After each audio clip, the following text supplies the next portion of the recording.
Bisa terkait dengan penetapan Irjen Pol Verdi Sambo sebagai tersangka baru dalam kasus kematian Brigadir Yosua, sudah ada rekan Valerin di Mabes Polri. Nadia Valerin, apa langkah selanjutnya yang dilakukan oleh penyidik terhadap tersangka baru, yaitu Verdi Sambo?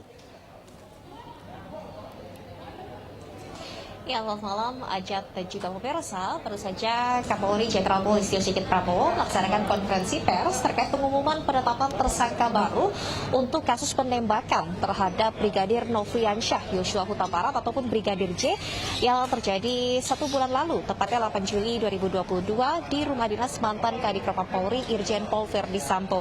Dalam konferensi pers malam hari ini ada penetapan tersangka baru, di mana ini merupakan komandan dari korban Brigadir Nofriansyah Yosua Huta Barat, yakni merupakan mantan Kadif Propam Polri Irjen Pol Verdi Sambo. Berdasarkan hasil konferensi pers tadi, Ajat dan juga pemirsa, Kapolri menyebutkan bahwasanya memang pada awalnya tim khusus mendapatkan kendala karena adanya sejumlah perwira Polri, baik perwira tinggi, perwira menengah dan juga perwira pertama yang melakukan pelanggaran kode etik, yakni dengan berusaha menghilangkan barang bukti dan juga ketidakprofesionalan dalam olah TKP dan juga penanganan CCTV, sehingga ini sempat menghambat proses penyidikan perkara kasus penembakan Brigadir Nofriansyah Yosua Huta Barat. Dan bahkan tadi juga Kapolri menyebutkan bahwa Irjen Verdi Sambo ini juga merupakan yang membuat skenario awal bahwa seolah-olah telah terjadi peristiwa tembak-menembak di rumah dinasnya, padahal sebenarnya yang terjadi adalah murni peristiwa penembakan semata, di mana untuk tersangka yakni Barada RE ataupun Barada Richard Eliezer ini mendapatkan perintah untuk melakukan penembakan terhadap Brigadir Nofriansyah Yosua Huta Barat atas perintah dari Irjen Verdi Sambo.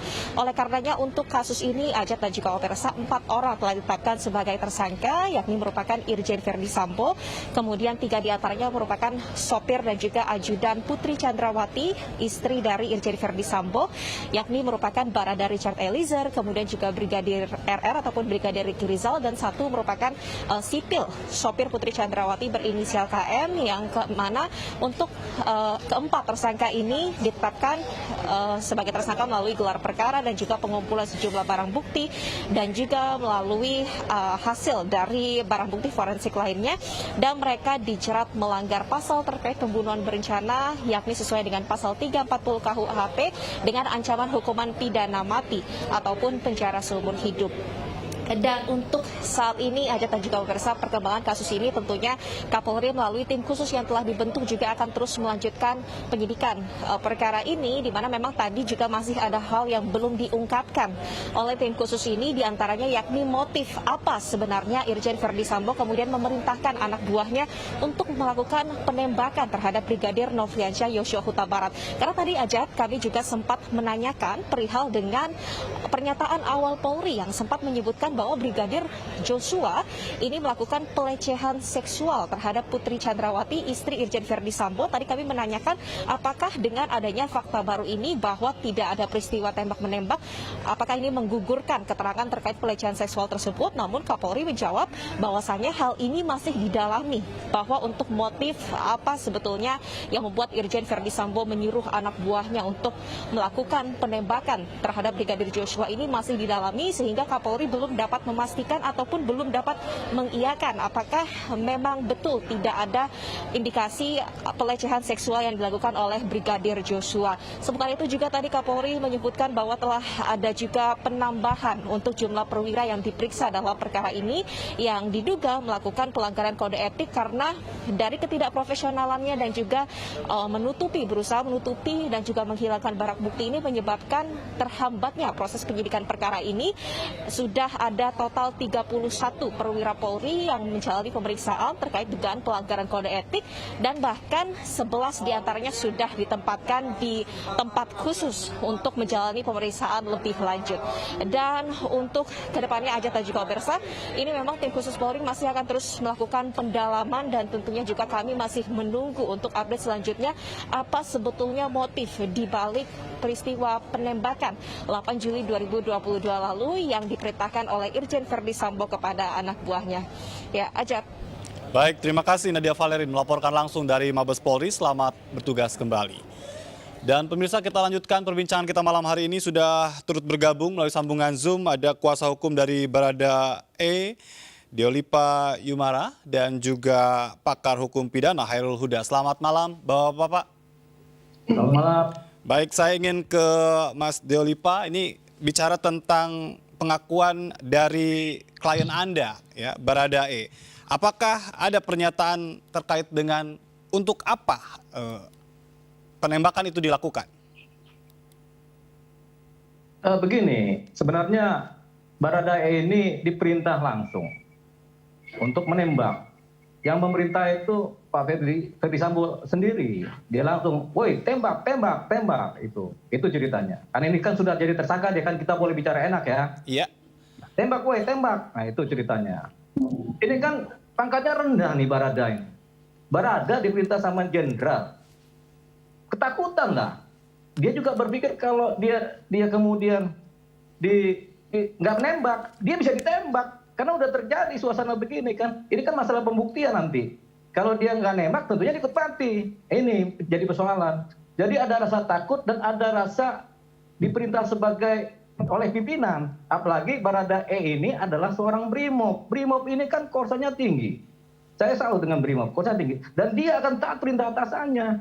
Apalagi dia di BKO oleh ke wilayah Pak Ferdi Sambo. Tentunya dia hormat namanya. Jadi ketika diperintah ada rasa takut satu, ada juga menghormati perintah pimpinan. Dilaksanakanlah itu. Tapi tanpa motif. Karena sekali berdia, umur 24 tahun tidak punya motif untuk membunuh. Baik. Tapi adakah keterangan dari klien Anda apa cerita di balik perintah itu? Tidak ada, Om. Dia juga nggak tahu tiba-tiba suruh nembak. Baik, tapi kan senjata yang digunakan untuk menembak adalah bukan klien Anda ya, senjatanya? Ya, kita nggak tahu senjata, nanti kan ada pembuktian lebih lanjut kan. Tapi ceritanya Baradae kepada kami ya begitu. Baik, artinya ini dilakukan secara spontan atau sudah ada perintah jelang atau ada jeda waktu begitu? Tidak, itu perintah spontan. Dia juga kaget. Baik, artinya ini tidak direncanakan dong? Ya, untuk dia ya tidak direncanakan. Makanya kemudian ketika kita bicara dari hati ke hati, ayolah kita bicaralah kan. Kawan ini kan kita kembalikan kepada Tuhannya lah. Kemudian dia baru pelong, dia terbuka, ya dia bicara pada Baik. apa yang dialami, ya dilihat, jadi dilakukan, jadi bicara. Bersalah pun dia mengakui bersalah, saya bersalah Pak, saya menembak orang. Ya itu, nggak apa bersalah. Nanti kita uji di pengadilan apakah ada dasar pemaaf, apakah kemudian ada peringan hukuman, ya marilah kita. Ya namanya nasib orang kita nggak tahu. Dia ini berada di tempat yang salah dan waktu yang salah. Itu persoalannya. Berapa kali klien Anda menembak? Ada perkiraan dia 4 sampai 5 kali. 4 sampai 5 kali? Ya. Semuanya kena ke tubuh korban ya? Ya, dia sembari menembak, sembari nggak ngeliat juga kan. Ada rasa takut lah kan begitu kan. Nembak atas perintah kan. Baik. Gitu. Apakah Ferdi Sambo juga menembak korban? Itu nggak sempat dibicarakan, tapi memang Ferdi Sambo ada menembak ke dinding dibicarakan. Baik. Kabarnya ada penembak lain selain Baradae. Ya itu nanti kita lihat, karena kan ada saksi lain kan, si RR ini kan, apakah dia ikut nembak atau enggak kan. Ini situasinya begitu situasional. Hanya beberapa menit saja ini situasinya, sehingga semuanya situasional. Semua yang ada di bawah Pak Ferdi Sambo itu ya mungkin juga ya atas tekanan menurut saya. Baik, jadi semuanya atas perintah dari Ferdi Sambo begitu ya? Iyalah. Baik. Ya, kalau dia bisa buat skenario begitu kan gila aja. Seorang Kadif Propam loh, Kadif Propam yang menjaga polisi, mengawasi polisi, polisinya polisi kok bisa berbuat seperti itu. Aduh, saya sedih.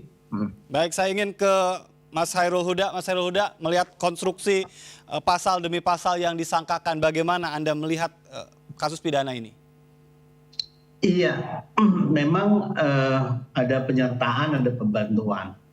Artinya tindak pidana ini terjadi bukan keterlibatan satu orang, tapi keterlibatan beberapa orang.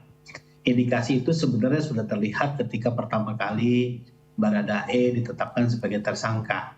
Sudah digandengkan dengan pasal 55 dan 56. Iya. Berarti memang pelakunya bukan satu orang.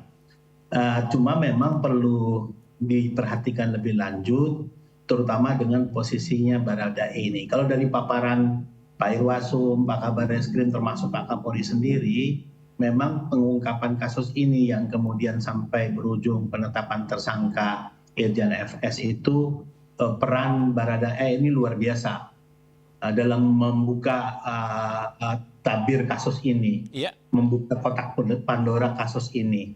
Sehingga kemudian dihubungkan dengan pernyataan Pak Kapolri dan Pak Kabar Eskrim bahwa dia menembak atas perintah, disuruh oleh atasannya, itu sebenarnya mempunyai konstruksi hukum tersendiri ya. Baik. Terhadap Baradae. Baik. Kemudian yang bersangkutan bisa dikatakan melaksanakan perintah jabatan sehingga kemudian ada alasan pembenar terhadap yang bersangkutan. Apalagi Pak Kabar Eskrim tadi mengatakan bahwa Irjen FS menyuruh Baradae menembak. Dalam konstruksi hukum, menyuruh itu pasti pertanggungjawabannya hanya pada yang menyuruh. Ya, yang disuruh tidak bisa dimintai pertanggungjawaban pidana. Tetapi persoalannya dalam kasus ini Baradae juga menjadi tersangka dalam hal ini. Sehingga ini yang juga perlu diperjelas sebenarnya konstruksi yang terjadi bentuk penyertaannya apa. Baik. Artinya jika yang menembak itu memang diperintah sebetulnya harus bebas dari pidana begitu. Ya, tanggung jawabnya ada pada yang menyuruh. Karena mereka kan mempunyai hubungan hierarki, mempunyai hubungan jabatan. Sehingga di dalam hukum itu kalau yang bersangkutan melaksanakan perintah jabatan dari penguasa yang berwenang dari atasannya, maka pada dasarnya pertanggungjawaban pada yang menyuruh. Ini yang perlu diklarifikasi lebih jauh, konstruksi penyertaannya itu apa? Apakah suruh lakukan, apakah turut serta melakukan, apa penganjuran, itu konstruksi teoritiknya katakanlah seperti itu. Baik. Yang kedua tadi kan berkenaan dengan unsur perencanaan, kalau dilihat dari sifatnya yang Baradae cuma melaksanakan perintah atau disuruh untuk menembak, ya. Maka pada dasarnya kan tidak bisa dikatakan bahwa dia melakukan perbuatan itu dengan dipikir-pikir lebih dulu. Baik. Atau direncanakan lebih dulu. Baik. Sehingga memang konstruksinya akan berbeda sekali dengan katakanlah Irjen FS ataupun tersangka yang lain. Baik. Saya kira. Tapi pengakuan dari Baradae ini sudah cukup ya, sekalipun yang bersangkutan sempat menyatakan hal yang bohong di awal, tapi dicabut BAP-nya. Artinya pengakuan yang baru ini menurut Anda ini bisa menjadi petunjuk yang kuat begitu ya? Tadi Pak Ito sudah mengatakan, ini kan hanya salah satu saja ya dasar untuk penetapan tersangka. Keterangan dari tersangka ini. Ya. Tentu masih dibutuhkan dukungan bukti-bukti yang lain. Tapi penetapan tersangka itu kan tidak perlu sampai dengan buktinya sempurna. Okay. Ya, cukup bukti awal saja atau bukti permulaan saja sebenarnya sudah bisa menetapkan tersangka. Saya kira hasil kedokteran forensik yang dilakukan di awal itu sudah sebenarnya gandeng dengan keterangan Baradae dan saksi-saksi lain sudah cukup sebagai bukti dalam. Baik, nanti saya ingin ke Pak Ito, tapi kita harus jeda terlebih dahulu bicara tentang kemungkinan tersangka lain terkait dengan perusakan barang bukti dan ada hal-hal yang memang coba untuk diskenariokan lain, lalu siapa yang sekiranya memang pantas untuk kembali dijadikan sebagai tersangka. Kita akan jeda terlebih dahulu, tetap bersama kami, tetap di MNC News Prime.